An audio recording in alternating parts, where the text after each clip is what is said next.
Friends, இன்றைக்கி நான் வந்து சிக்கன் கிரேவி பண்ண போகிறேன். கிரேவியில் அது குழம்பு மாரி தான் இருக்கும். எங்கள் பெரியம்மா அப்படி தான் பண்ணுவாங்க. இதில் என்ன எடுத்துருக்கேன்னா, 4 முந்திரி, ஒரு ஸ்பூன் சோம்பு, ஒரு 5-6 வெங்காயம், அப்புறம் பூண்டும் இஞ்சி, 2 பூண்டு, ஒரு துண்டு இஞ்சி எடுத்திருக்கேன், 2 துண்டு இஞ்சி, அப்புறம் 2 தக்காளி எடுத்திருக்கேன். இப்போ நம்ம எப்பயுமே என்ன பண்ணுவோம், அரைச்சிட்டு தானே வதக்குவோம். இப்போ நான் என்ன பண்ண போகிறேன், வதக்கிட்டு அரைக்க போகிறேன். ஸோ வாங்க ஃப்ரெண்ட்ஸ், பார்க்கலாம் எப்படி செய்யணுன்னு.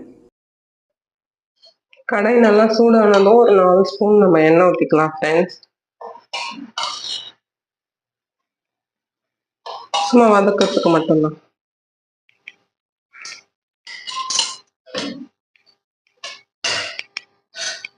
இப்போ இந்த சோம்பு, அந்த முந்திரி பருப்பெல்லாம் போட்டுக்கலாம்.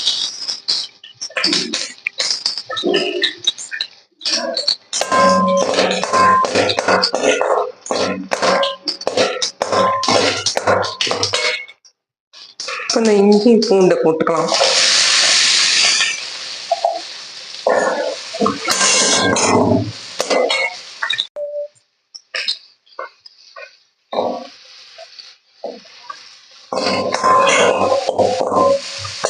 சிம்மிலே வச்சுக்கோங்க.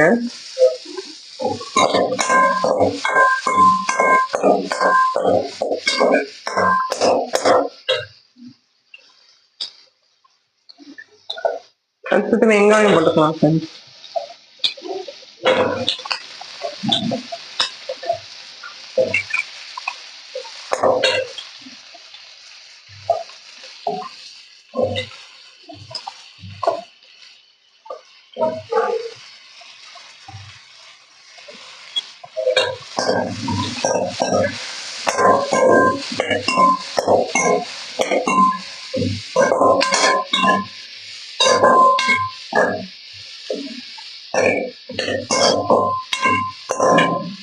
நல்லா வதங்கட்டும்.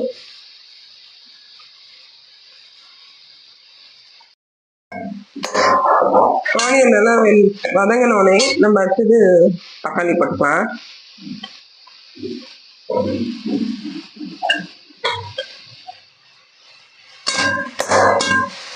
நல்லா வதக்கிட்டு அப்புறம் நல்லா ஆற வச்சு அப்புறமா நம்ம மிக்சியில போட்டு அரைச்சிக்கலாம். இது ஒரு 5 மினிட்ஸ் நல்லா வேகட்டும். லாஸ்டா 2 கொத்து கருவேப்பிலை போட்டுக்கலாம் ஃப்ரெண்ட்ஸ். அதை போட்டு நல்லா வதக்கிக்கலாம். நல்லா வதக்குங்க.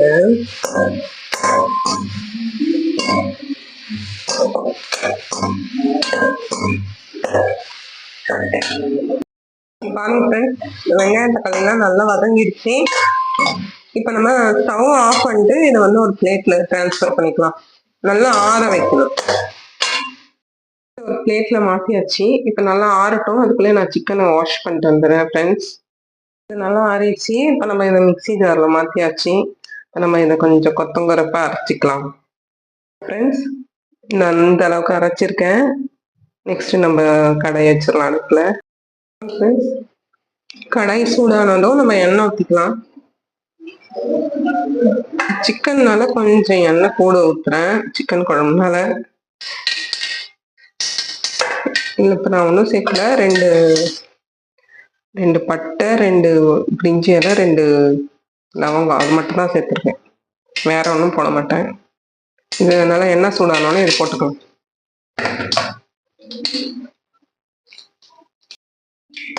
இது கொஞ்சம் நல்லா வரணுன்னே நம்ம அரைச்சி வச்ச இதை போட்டுக்கலாம்.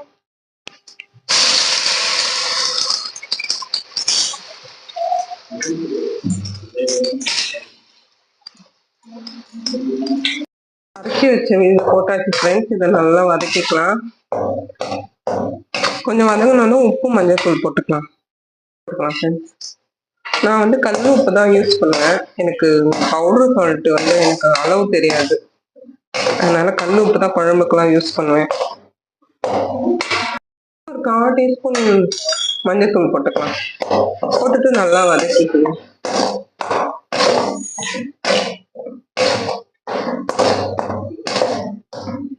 நல்லா வதங்கட்டும். ஒரு 5 மினிட்ஸ் வதங்கட்டும். கொஞ்சம் வதங்கிடுச்சு. ரொம்ப கூட வதக்க தேவை, ஏன்னா நம்ம வதக்கி தான் போடுறோம். அதனால சிக்கன் மசாலா கொஞ்சம் போட்டுக்கிறேன். இது நான் அதிகமாக யூஸ் பண்ண மாட்டேன், சும்மா லைட்டாக போட்டுக்கிறேன். ஏன்னா இந்த மசாலா ஐட்டம்ஸ்லாம் போட்டால் என் ஹஸ்பண்ட் பிடிக்காது, போடாம தான் செய்ய சொல்லுவார். நல்லா வதங்கினோடனே இப்போ மிளகாத்தூள் போட்டுக்கலாம். நான் ஒரு 4 ஸ்பூன் தான் போடுறேன்.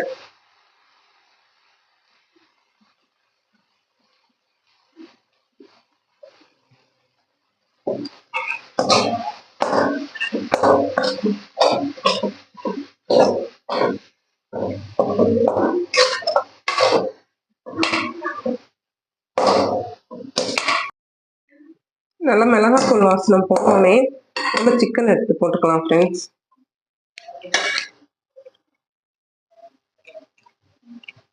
சிக்கனை நல்லா தண்ணியை புழிஞ்சிட்டு போடணும், இல்லைன்னா அந்த ஸ்மெல்லு வரும்.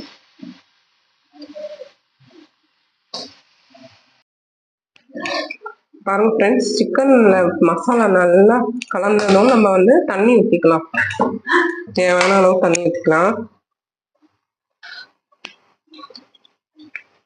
உங்களுக்கு எவ்வளோ கிரேவி வேணுமோ அந்த அளவுக்கு நீங்கள் தண்ணி ஊற்றிக்கலாம். ஃப்ரெண்ட்ஸ், நான் தண்ணி ஆட் பண்ணிட்டேன். இப்போ இதை க்ளோஸ் பண்ணிடலாம், நல்லா கொதிக்கட்டும்.